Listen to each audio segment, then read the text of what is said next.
great things.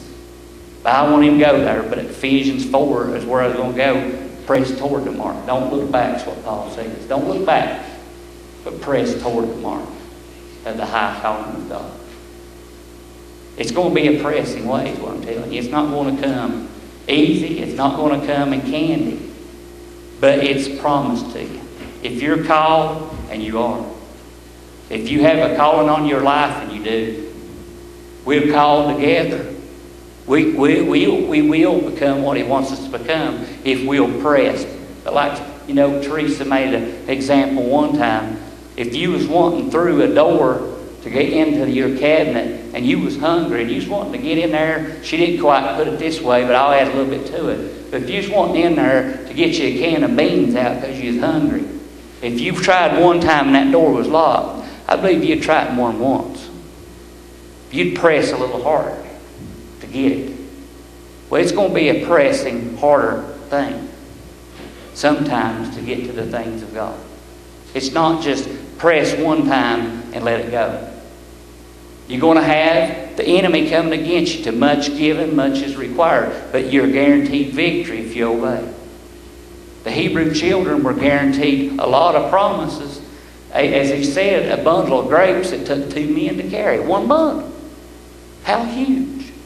Well, how big are promises do you think's in store for those that the Son of Man's done paid for? Much bigger than a bundle of grapes. Much bigger. But we got to press forward. We cannot let the things that I told you, the enemy's going to try to come against you. And I'll guarantee you he's done try to come against many of them. Like tonight, saying, look, there ain't no hope. This church is going to fold. You know what I told John? I said, look at the money that we got. If another penny never came in this church, we got enough money to pay the rent for 3 years.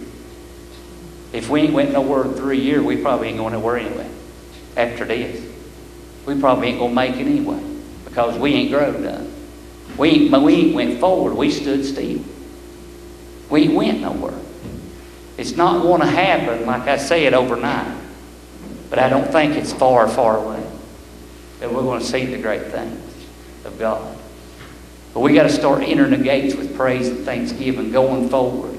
Being excited at the opportunity to be in the house of God. Are any of you excited about the opportunity to be in the house of God tonight? I've been excited about coming tonight. Yeah. I've been excited. Yeah. See? I really have. And that's the difference in it, Betty. That's going forward. I've been excited this week. I have. I have too. And the Lord's helped me this week too with the things that I'm telling y'all about tonight. Right. Right.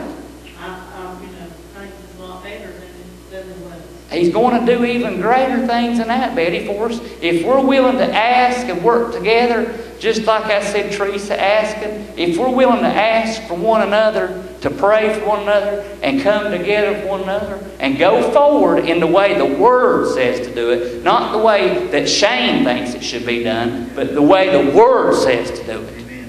Exactly the way the Word says to do it. But many wanted to reject it, just like the Hebrew children wanted to reject how Moses tried to take them. And Moses was doing exactly what God instructed him. He would go on Mount Sinai and spend 40 days with God and even sing part of the back of God. If you remember, he was so bright white, he had to wear a hoodie over his face because it was blinding the people. But ain't that the kind of experience you want with God?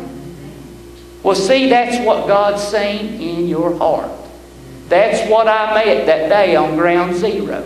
You had a heart wanting to go forward.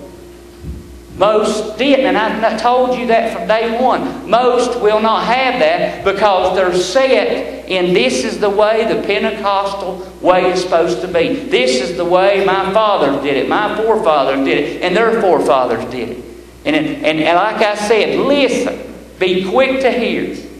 Just this week, I want you to be quick to hear the rest of the week. When you ask someone how their church service went, especially Pentecostal, if they didn't have shouting hanging from the chandeliers, they didn't have a service. If they didn't have one of them, they didn't have a service. It's great. I'm not putting it down once again. But I want to tell you something. That's tradition, and that's falling back in the old ways, and a lot of people didn't want to change out there. They wanted to stay in the style of, this is the way singing's supposed to be. At some churches, it's this way and this way and this way. Well, God's got just praise and worship. That's it. It don't matter what song. He'll tell you what songs to sing. He's got a guidance in how to bring it, and it comes from a pure heart. Even me singing, it can't sing. But when we do it those ways.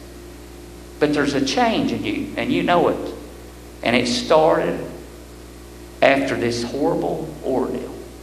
It was the nail he put in the coffin. It was. I knew it was coming. I told Lisa that was one of the things the Lord showed me. This is the nail in the coffin. That's why it convinces me, beyond a shadow of a doubt, that God spoke to me that Samuel, quit worrying about Saul. It's time for you to go on. That's what God spoke to me.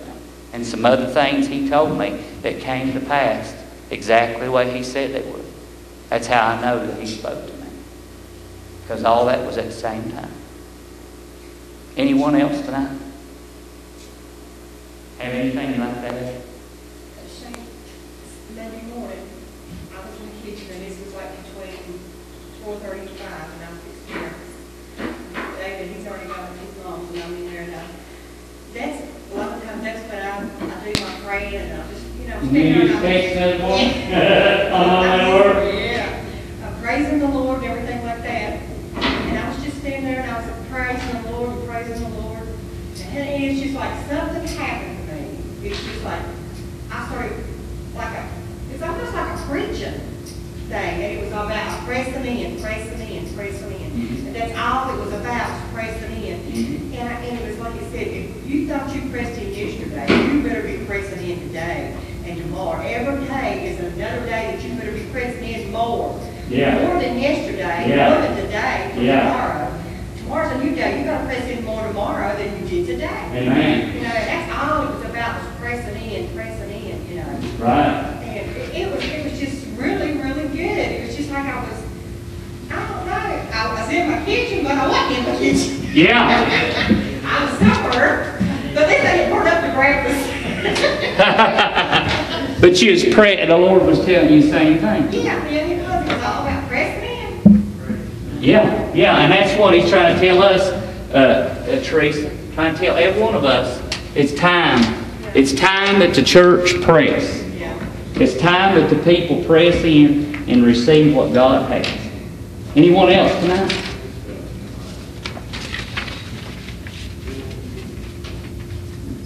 Anyone? Anyone need prayer or anything? He is a God that's more than enough.